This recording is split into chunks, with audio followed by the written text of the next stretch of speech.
4 días de evolución de astenia dinámica, un dolor en epigastrio en hipocondrio izquierdo, fiebre, polidipsia y algunos síntomas irritativos urinarios en una paciente de 62 años que realmente pues, no tenía muchos antecedentes personales de importancia.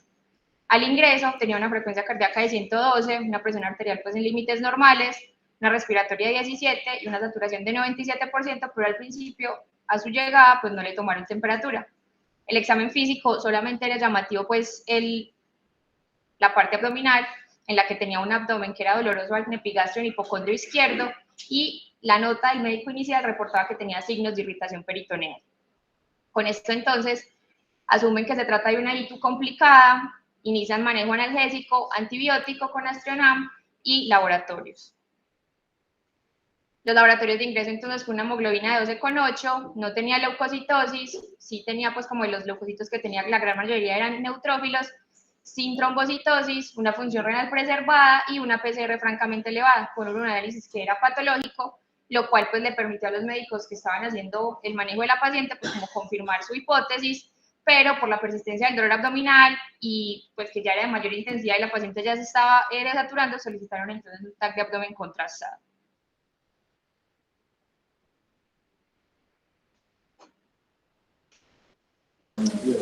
Romario, nos diga qué ven en ese TAC.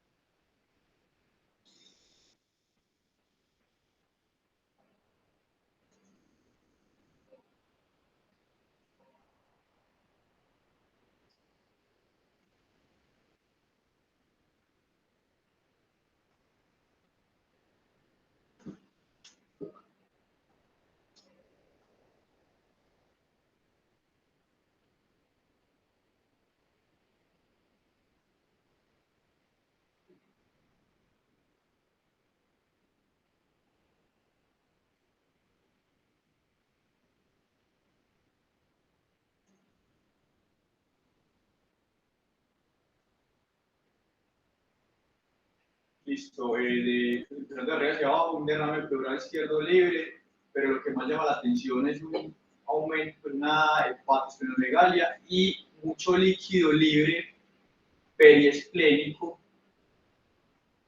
¿Quieres que la devuelva? Sí, lo que otra vez. No. Solo eso. Sí. ¿Quién le ve algo más, Pablo? ¿Usted qué le ve?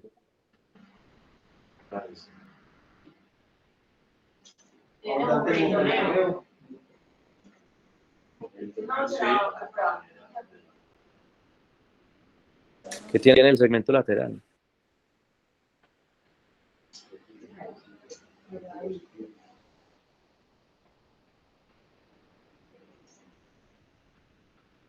Bueno, ¿alguien más? Muy tímido, Sara, diga, sigan. ¿Pero tiene algo más grande, pues? No, listo. Entonces, con la lectura, pues lo que lee el radiólogo es que tiene un aumento del espesor de las paredes gástricas de una forma difusa en la curvatura mayor y en el estrecho contacto con el lóbulo izquierdo hepático, donde se observan signos inflamatorios, gas libre y compromiso del parénquima hepático, causando obsedación con densidades mixtas y gas, que tenía un volumen aproximado de 413 centímetros cúbicos. Había neumoperitoneo periesplénico y algunas adenomegalias locales, un vaso que realmente no tenía ningún tipo de problemas. Las paredes gástricas distales y el antro persistían pues gruesas, el duodeno estaba normal y pues como inicialmente el diagnóstico presuntivo había sido una ITU complicada, realmente el radiólogo leía que en los riñones no había pues como ningún tipo de complicación. Entonces su conclusión es que hay una sospecha de una perforación gástrica en la curvatura mayor, de una etiología pues, realmente por esclarecer, que comprometía el lóbulo hepático izquierdo, causando un absceso hepático. Habían cambios inflamatorios locales, líquido libre, el neumoperitoneo y el líquido libre.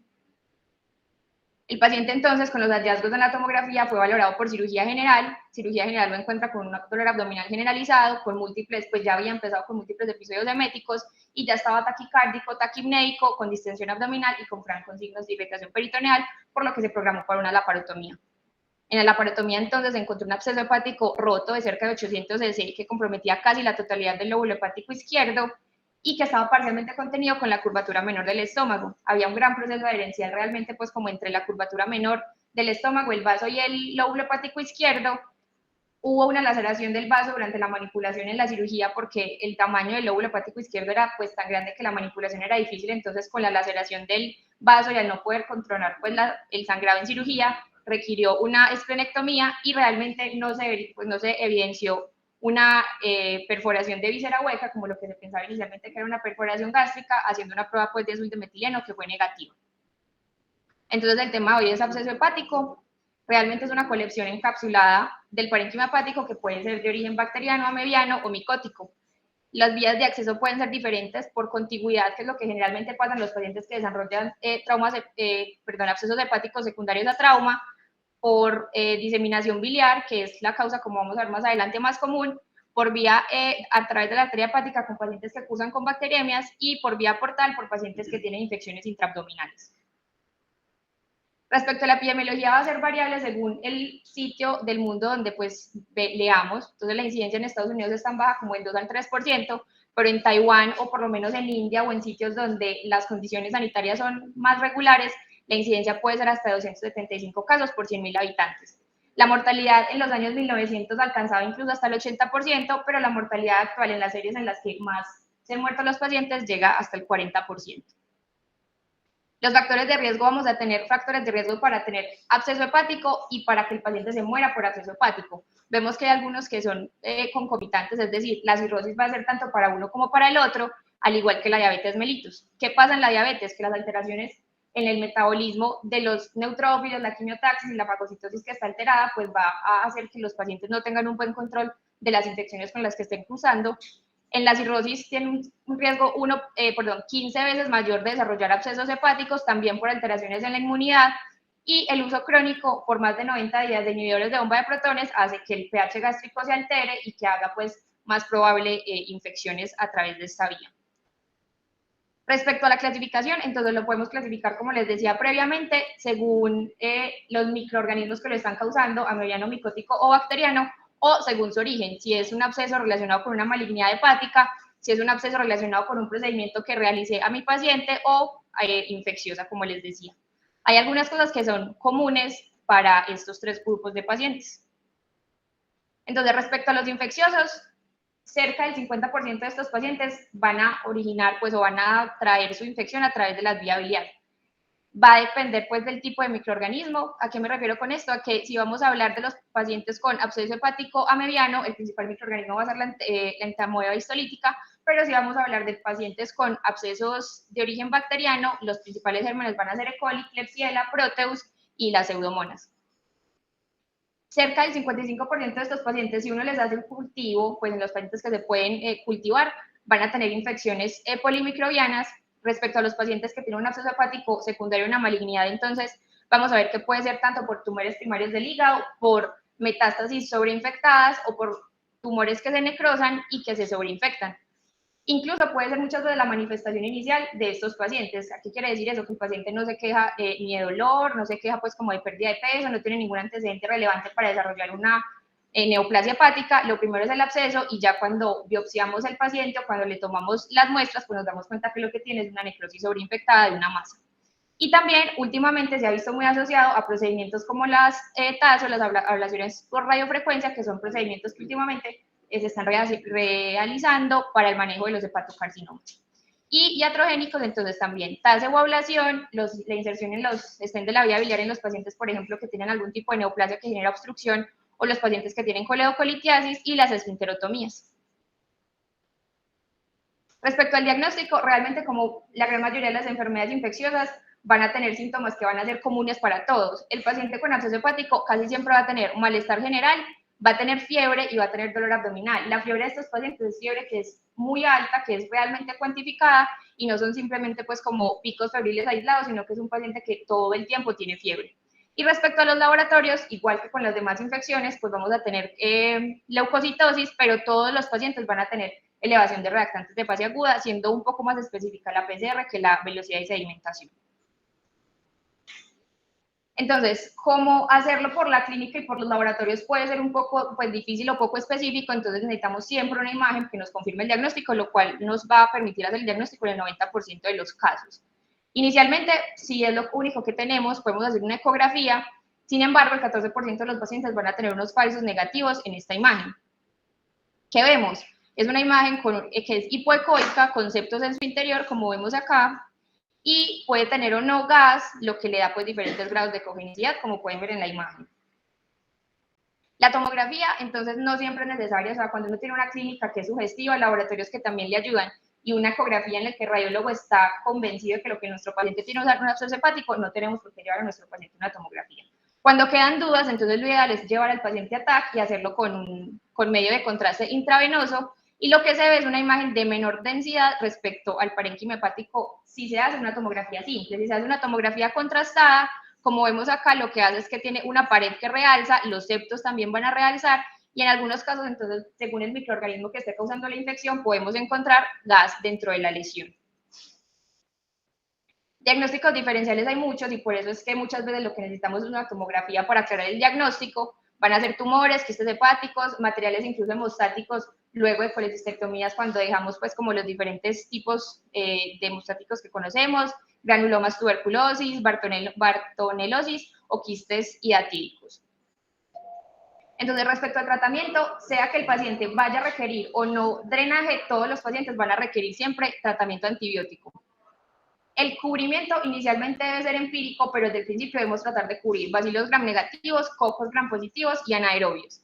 Debe ser intravenoso, más o menos de 2 a 3 semanas, según el germen pues, que se aísle o que se piense, y se debe completar de manera oral de 1 a 2 semanas o de 1 a 2 meses según las comorbilidades del paciente. Pacientes inmunosuprimidos o pacientes en que tienen grandes abscesos, que son multiseptados, van a requerir mucho más tiempo de tratamiento antibiótico, para recibir en total un aproximado de 4 a 6 semanas. Esto va a ser para los pacientes con abscesos de 3 a 5 centímetros de diámetro, que son aquellos que no van a necesitar drenajes percutáneos. ¿Cómo hacemos el tratamiento antibiótico entonces? Para los pacientes que tienen un absceso de origen piógeno, podemos usar cualquiera de estas opciones: piperacillina, tazobactam, carbapenémicos, cefalosporinas de tercera generación o fluoroquinolonas, las cuales en nuestro medio pues no son primera línea, porque como sabemos son segunda línea para el tratamiento de tuberculosis, entonces esas las dejamos pues como excluidas. Más metronidazol, siempre se debe dar metronidazol, así el origen del absceso sea piógeno, porque más o menos el 30% de los pacientes puede tener una infección concomitante entre piógenos y amebas. Y si se sabe que es solamente amebiano, entonces debemos dar metronidazol a dosis más altas de la usual, es decir, 750 miligramos cada 8 horas por 7 a 10 días, o si no le vamos a dar metronidazol, sino que va a ser tinidazol, entonces que es una dosis como un poquito más amigable, deben ser 2 gramos por día por 3 días. El drenaje guiado, entonces, puede ser por tomografía o por ecografía, y se debe hacer siempre aspiración y dejar un drain pigtail en el sitio de la lesión. Se ha visto que los pacientes a los que solamente se les hace aspiración recurre el absceso en más o menos el 43% de los casos. Entonces, lo que se debe hacer es tratar de dejar un pigtail. ¿Qué pasa? Que el hecho de dejar un pigtail no garantiza que el paciente no va a tener otro absceso, porque como pueden ser septados, puede ser que el pigtail llegue al sitio donde solamente hay uno de los septos, saca el material que había ahí, pero el resto del absceso pues va a seguir en el hígado. ¿Cuáles son las ventajas? Que es un procedimiento que es mínimamente invasivo, no requiere anestesia general y permite la toma de cultivos y hacer un aislamiento microbiano.